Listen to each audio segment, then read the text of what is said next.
আসসালামু আলাইকুম ওয়া রাহমাতুল্লাহি ওয়া বারাকাতুহু।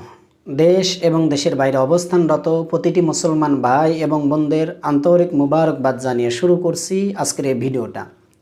আজকে ভিডিওর মধ্যে যে বিষয়টা নিয়ে আলোচনা করব সেই বিষয়টার শিরোনাম হলো বিশ্বনন্দিত মুফাসসিরে কুরআন আল্লামা দেলাওয়ার হোসেন সাঈদী সাহেব রহিমাহুল্লাহ কিভাবে তাকে হত্যা করা হয়েছে বা কিভাবে তার মৃত্যু হলো এই বিষয়টা নিয়ে আপনারা সকলেই অবগত আছেন।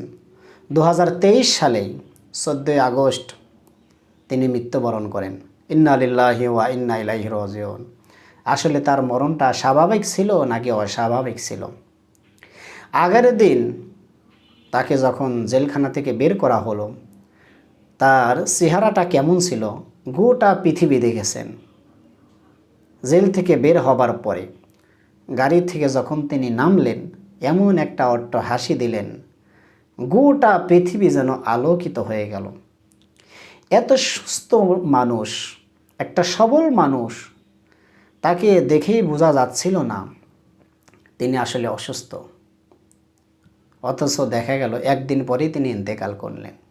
মানুষ অবশ্যই মারা যাবে, কিন্তু একটা স্বাভাবিক এবং একটা অস্বাভাবিক। এখন মানুষের মনে প্রশ্ন জেগেছে, আসলে তিনি কি মৃত্যুবরণ করেছেন নাকি তাকে হত্যা করা হয়েছে?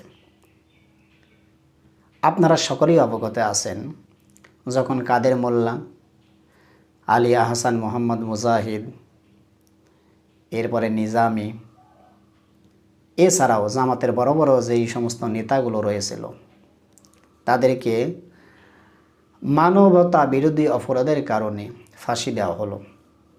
সেটা কতটুকু সত্য মিথ্যা সেটা আল্লাহ তাআলাই ভালো জানেন, আমরা কেউ বলতে পারবো না। আসলে বলতে গেলেও তখন কেউ বলতে পারেননি। তাদেরকে রাজাকার চিহ্নিত হিসাবে ফাঁসি দেওয়া হয়েছে। আর আমরা দেখেছি প্রত্যেকটা রায় যখন পড়া হতো, তখন বলা হতো তিনি যে অপরাধগুলো করেছেন এগুলো সন্দেহাতীতভাবে প্রমাণিত, অর্থাৎ সন্দেহভাবে প্রমাণিত, সরাসরি প্রমাণিত নয়। প্রত্যেকটা রায় এইরকমই ছিল। যখন বলা হতো তিনি কি কি অপরাধ করেছেন, জেনা করেছেন, ধর্ষণ করেছেন, মা বোনদের উপর অত্যাচার করেছেন, এগুলো কিভাবে প্রমাণিত হলো? এগুলো সন্দেহভাবে প্রমাণিত হয়েছে। সরাসরি দেখেছেন এমন কোনো তথ্য ওই সময় কিন্তু কেউ বলতে পারে নাই। আর যারা যারা এই সাক্ষী ছিল, এখন কিন্তু আস্তে আস্তে সব কিছু বের হয়ে আসছে। এজন্য আমরা এই বিষয়টা নিয়ে এখন মুখ খুলতে বাধ্য হয়েছি। আসলে তাকে হত্যা করা হয়েছে নাকি তিনি মৃত্যুবরণ করেছিলেন?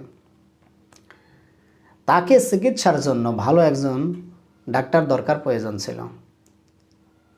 আসলে তার জন্য এমন এক ডাক্তারকে নিযুক্ত করা হয়েছে যেই ব্যক্তি শাহবাগের আন্দোলনের প্রধান ছিলেন, আওয়ামী লীগের একটা ছেলে। তাহলে এইখানে একটা বোঝার বিষয় হলো, যেই ব্যক্তি হুজুরদের ফাঁসি চায়, সাঈদীর ফাঁসি চায়, মতিউর রহমান নিজামীর ফাঁসি চায়, আলী আহসান মোহাম্মদ মুজাহিদের ফাঁসি চায়, কাদের মোল্লার ফাঁসি চায়, জামাত শিবিরের ফাঁসি চায়, সেই ডাক্তার কেমন করে সৎ হতে পারে? আর সেই ডাক্তার কেমন করে জামাত রোগীর একজন চিকিৎসক হতে পারে? প্রশ্ন হলো এইটা। ভালো করে বুঝবেন, যেই ব্যক্তি সাঈদীর ফাঁসি চেয়েছিল সেই ব্যক্তি কেমন করে সাঈদীকে সঠিক ট্রিটমেন্ট দিতে পারে? প্রশ্ন কিন্তু এখানেই। আমার বিশ্বাস নিশ্চয়ই এর মধ্যে কোনো গভীর ষড়যন্ত্র ছিল। কেননা আজকে বাংলাদেশ দ্বিতীয়বারের মতো 2024 সালে এসে স্বাধীন হলো।